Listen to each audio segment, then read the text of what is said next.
حضرت علی مومنوں کو یہ 5 نصیحت دیتے ہیں. اگر ان نصیحتوں پہ ایک مومن شخص عمل کرے تو وہ اس دنیا اور آخرت کے اندر دونوں میں کامیابی پائے گا.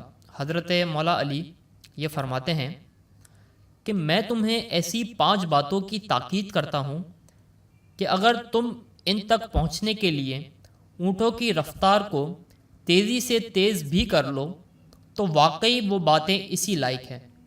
یعنی ان باتوں پہ عمل کرنے کے لیے اور سیکھنے کے لیے انسان جتنی جد و جہد کرے تو وہ یہ باتیں انہی جد و جہد کے لائق ہیں. پہلی بات آپ نے یہ فرمائی کہ تم میں سے کسی کو اپنے پروردگار کے سوا کسی اور سے کوئی آس نہ رکھنی چاہیے.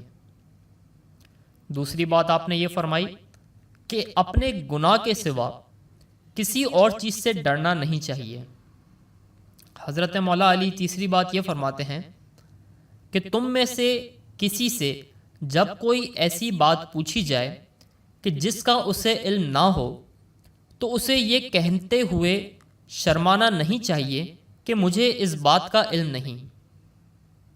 چوتھی بات آپ نے یہ فرمائی کہ اگر کسی کو کسی چیز کا علم نہ ہو تو اس کا علم حاصل کرنے سے شرمانا نہیں چاہیے.